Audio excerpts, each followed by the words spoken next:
Well, speaking of Africa, Patrick, your government has tried for months, probably years, I think now, to get a scheme that's like ours to deter illegal immigrants, boat people, by sending them to another country. You, or your government, wants to send them to Rwanda in Africa, which is actually a pretty place when I visited it. Tragic history, pretty place. Finally, one person has now been sent. Are you celebrating? Is that party streamers I see behind you?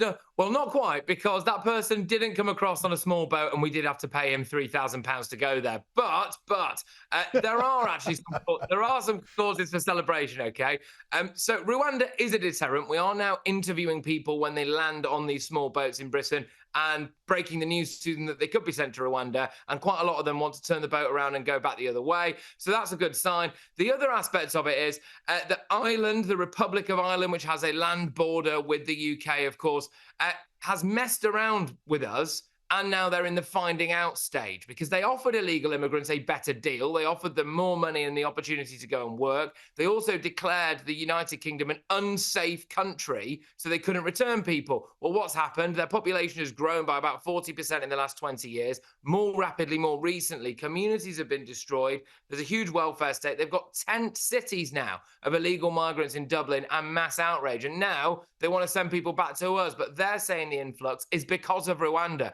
which does imply it's working. Just quickly as well, Andrew, we've got a very similar situation in this country to the one that you guys had, which is where our Labour Party is saying we would get rid of this Rwanda scheme. But now the noises are, actually, if it works, which it could, then they wouldn't reverse it. I think you guys have heard that before, haven't you? We sure have. We sure have. We have a Prime Minister who said he couldn't possibly turn the boats back. We put the people on unsinkable boats and sent them back. And now apparently he can. How about that? Hallelujah. Hey, Patrick, earlier in the show I mentioned Greens deputy leader here, Mary Faruqi, saying, posting, she couldn't mourn the Queen's death because here's someone who built a country, an empire or whatever, on the back of slavery and all that kind of thing. Well, I've interviewed a historian of colonialism who's written a fascinating book arguing that it did not make the West rich at all. It was a net cost. And activists claiming, though, their wealth, the West built their wealth by robbing them, are wrong. Now, Britain's Institute of Economic Affairs has said in a new study, slavery did not make the West rich either, just made a few wealthy families rich. Tell us about it and why it matters. Yeah, absolutely. So look, Britain may have actually been made poorer by the slave trade. The transatlantic slave trade was no more important to the British economy than brewing or sheep farming. We don't usually hear that brewing financed the Industrial Revolution, do we? Or that sheep farming is responsible for all the evils in the world. About 100 families in Britain were made wealthier by the slave trade.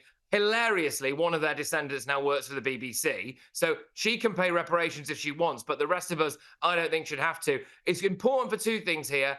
Britain was not built off the back of slavery, and we need to stop that idea. The other thing is that we need to stop telling children that in schools. So we need to stop being ashamed of our nationality and our national history. That's important. But also, you've got very woke religious leaders like Archbishop Justin Welby from the Church of England talking about £1 billion worth of reparations. Well, it's interesting, isn't it? Because this report, as it says, people who are actually responsible for the slave trade at source probably benefited much better than the average Brit. So you have to take that into consideration. No taxpayers' money for reparations, Andrew. Yeah, slavery is appalling, but I have to say, why don't they go after the African tribes that helped the slave trades by capturing the slaves that they traded in the first place? So that'd be interesting. A few wealthy Nigerian families might be quaking in their boots at that. So they should. I mean, maybe Meghan can meet them. Maybe Meghan can meet them. Well, I tell you what, that is the one hitch that could come out of that tour.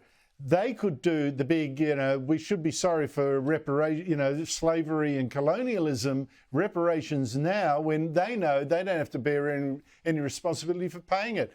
You wait. I bet you that's the trick in this particular tour. Yeah, quite possibly. Well, all eyes will be on Nigeria for Meghan and Harry, Andrew.